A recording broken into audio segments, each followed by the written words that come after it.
Den her. Du ser helt fantastisk ud. Hvad koster den?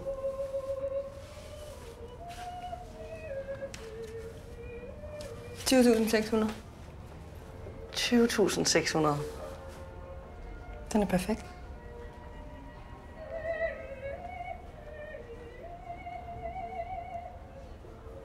Du har fortjent det.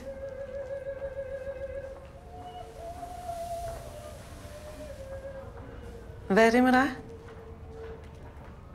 Hvad er det? Du er smuk. Tak. Jeg er forelsket i Morten. Hvad er du?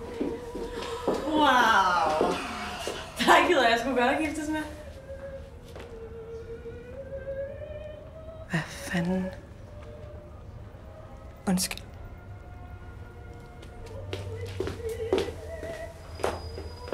Nå, hvad siger du så? Er du glad?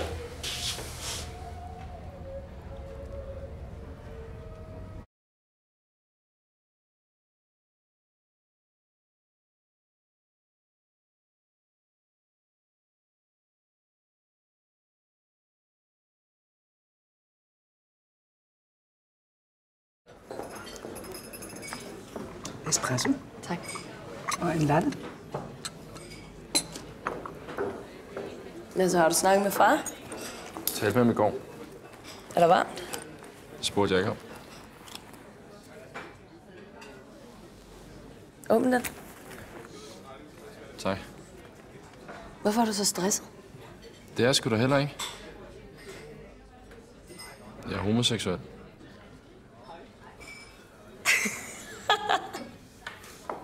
Hvad? Fuck, jeg vidste det bare. Og selv farmor vidste. Hvor er det bare godt. Har du fortalt det til andre? Nej. Lillebror, for helvede, hvor er det godt. Jeg tror, du far siger til det. Op i røven med ham. Han har sikkert selv knaldet en mand. Ej, hvad? Tror du? Giv mig den. Vil du ikke vide, hvad han siger? Ej, fuck. Giv mig den. Hej. Giv, Hallo? giv, Hallo? Hej, far. Giv mig den. Giv mig den. Hvor er du latterlig. Tak. Skal du åbne din pakke? Jeg mener det. Åbn nu bare den gave. Homo.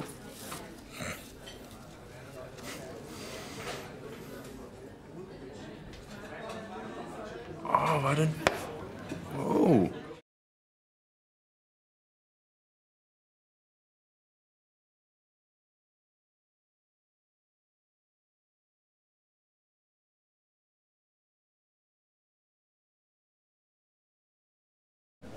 Hænger det op nu? Markus? Hej, Sara. Hej.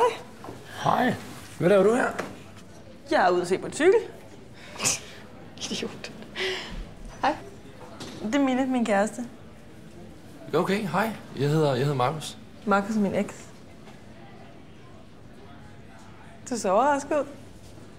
Nej, overhovedet ikke. Hyggeligt. Jeg har en, der står og venter. Det var hyggeligt at se dig. Han var vist ikke helt klar over, at du er blevet kæreste med en dame. Ja, det må du nok sige. Markus. Mille. Du har noget med de emmer, har du ikke? Og der er også en anden Markus. Nej, det var ham.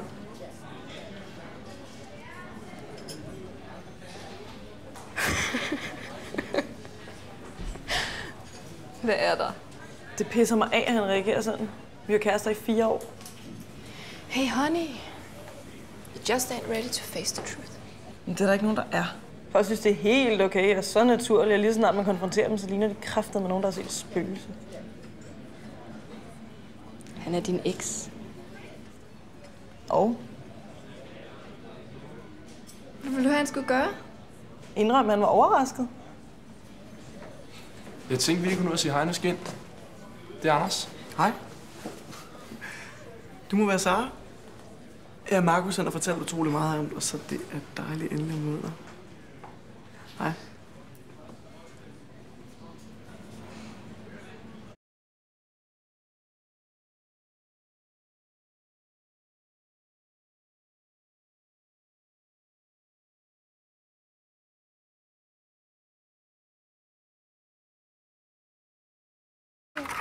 Vi ses. Hej. Hej, Sally. Tak. Se, du skal ride på. Mulle. Vi ses. Hvad vil du? Hun savner dig. Helt sikkert. Nej, hun vil gerne hjem til dig. Du er så fuld af pis. Hvor længe har hun været hos dig? 18 timer?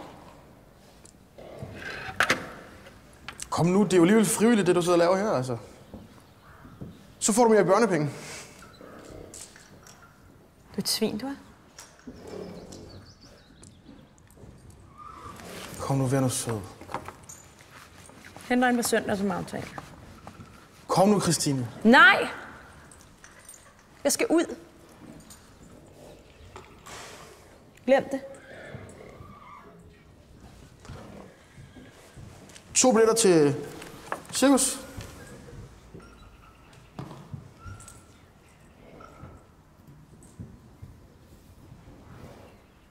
Nej.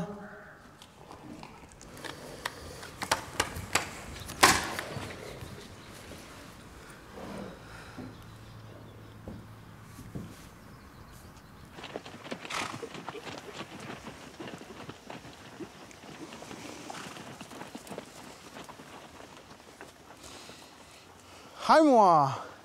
Hvad skal du lave i aften? Dejligt. Nej, det er fordi... Nej, jeg tænker på... Ja, hvis det kunne lade sig gøre, og hvis du har tid, om eventuelt, at det kunne være sådan, at...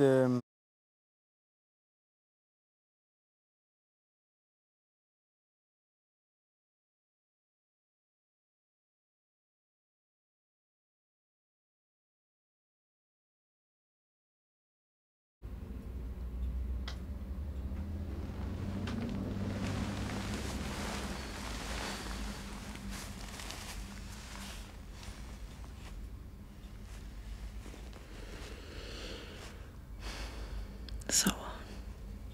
Det tror jeg. Jeg elsker dig. Jeg elsker også dig. Jeg er så taknemmelig for vores liv.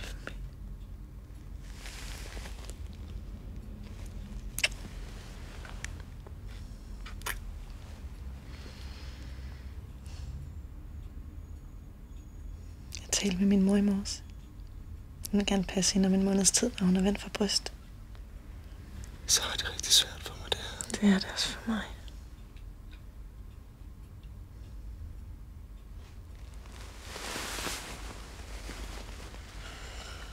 Du ved godt, jeg elsker dig. Hvad er det? Jeg har bare noget, jeg rigtig gerne vil tale med dig om.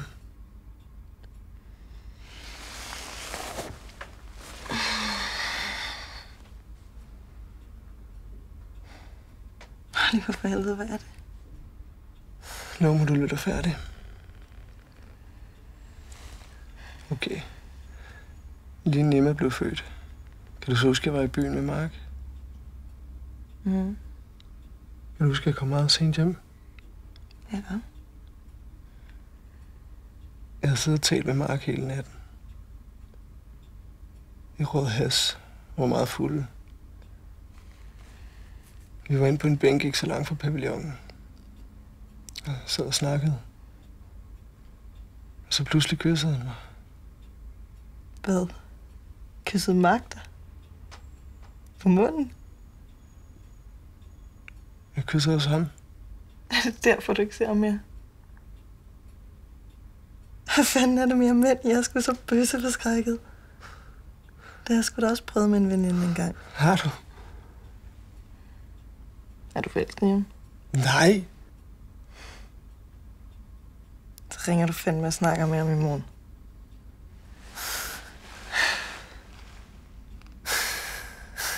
Kom her. Jeg skal ikke tro om dig, din lille luskepæk. Eller luskepæk.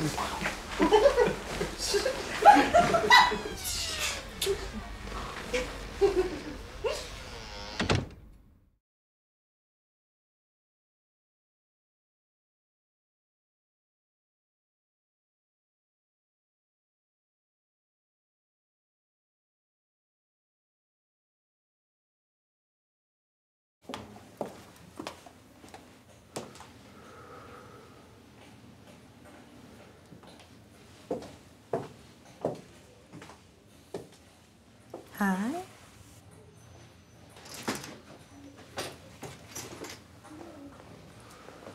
Det var en dum dag. Hvorfor kommer du først nu? Du kommer for sent. Vi har ikke nogen aftale. Glem at vande dem. Lad dem være. Hvorfor fanden kommer du, hvis vi ikke har nogen aftale? De har lyst til at gå en tur med dig. Så var Markus også min bror.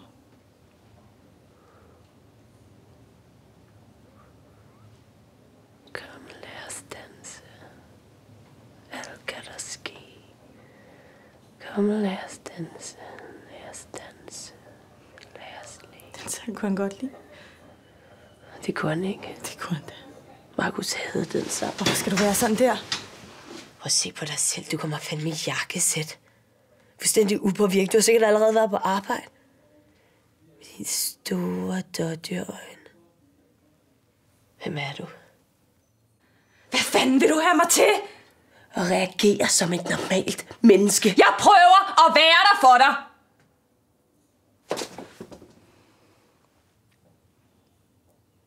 Jeg ønsker, du kunne gøre det samme.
Dejligt at se dig.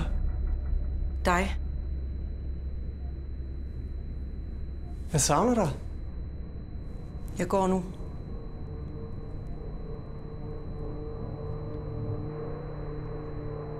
Oliver, du elsker mig ikke. Jo, jeg gør. Jeg ved, jeg elsker dig. For jeg er ikke vred, når du er på arbejde mere. Jeg ved, det skal være dig og mig. Dig og mig altid. Altid.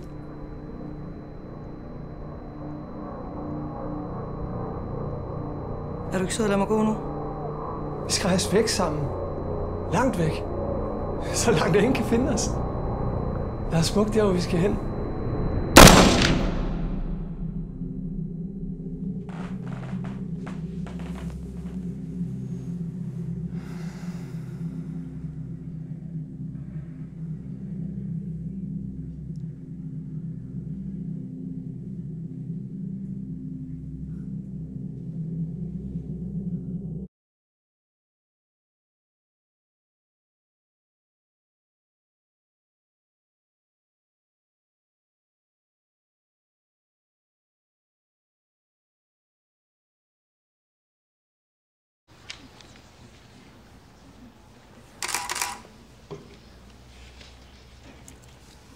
Vil I have, jeg prøver at ringe til ham? Nej, det er fint. Han er sikkert på trapperne. Tror du ikke det? Vil der er mere kant? Nej, det er fint. Hvornår kommer det i? Det er svært at sige. De kan være lidt tunge inde på redaktionen, men en gang i maj, vil jeg tro. Hej, skat. Hej. Hvorfor kommer du først nu? Malene, jeg vil ikke være en del af dit show mere. Hils på Camille, og det er Liv, og hvad var det, du hed? Malene, du bliver kontaktet. Kasper.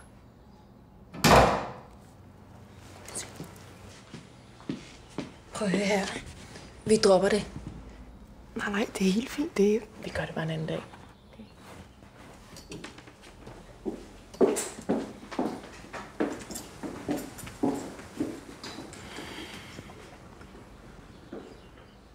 Der er ikke noget problem. Det er helt fint. Vi gør det bare en anden dag.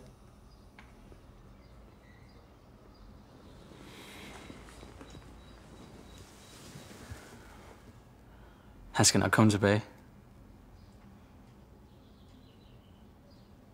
Tror du?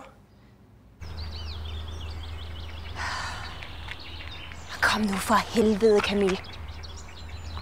Nogle mænd kan godt blive bange for at få meget opmærksomhed. Og du er sådan?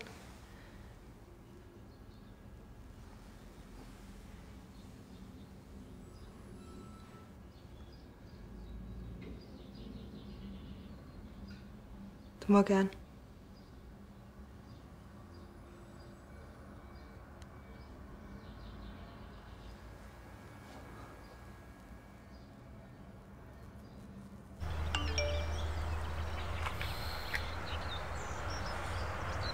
Han siger, kør bare, hun er helt ude af den.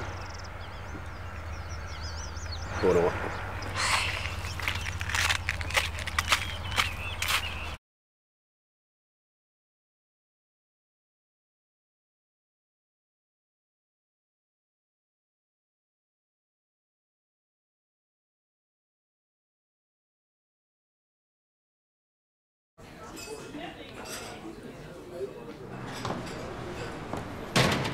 Er du Mille? Ja. Latte?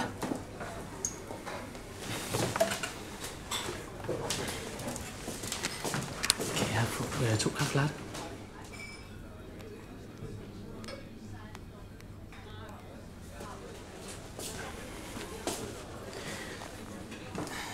En latte til dig, og en latte til mig. Jeg har nok kun tid til en hurtig kaffe. Fint. Undskyld. Slukker den lige.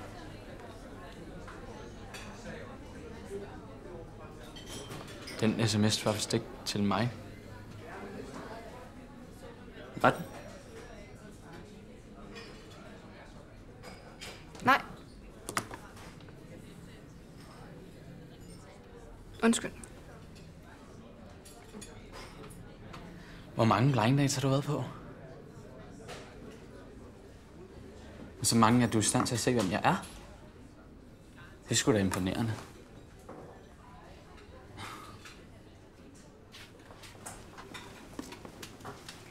Nu bliver du fandme her. Fortæl mig, hvad du ved om mig. Undskyld. Fortæl mig, hvad du ved om mig. Jeg ved ikke noget om dig. Nej, det tror jeg ikke på. Du ved allerede, at jeg ikke er din type. Er det ikke rigtigt? Er det jo mit tøj, håret? Det ved jeg ikke. Jeg kan nok bare ikke se mig selv sammen med din type. Jeg tror da, jeg kan se mig selv med en ejendomsmægler. Jeg er ikke ejendomsmægler. Gud. Er du ikke? Hvor skulle jeg vide det fra? Det er bare fordi, du ligner en ejendomsmægler.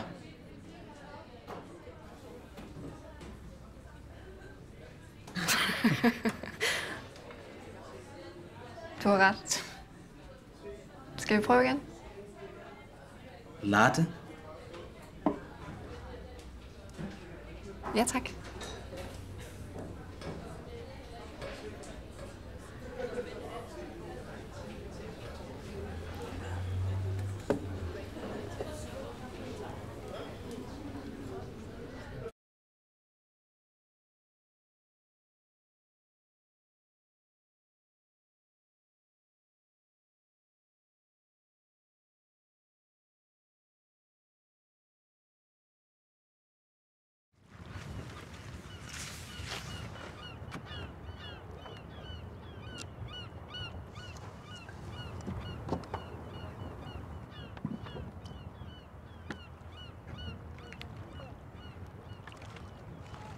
Hvad laver du her?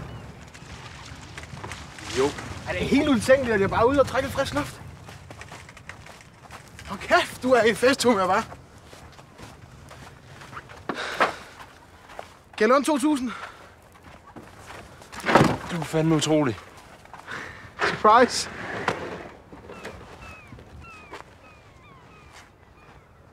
Hvad?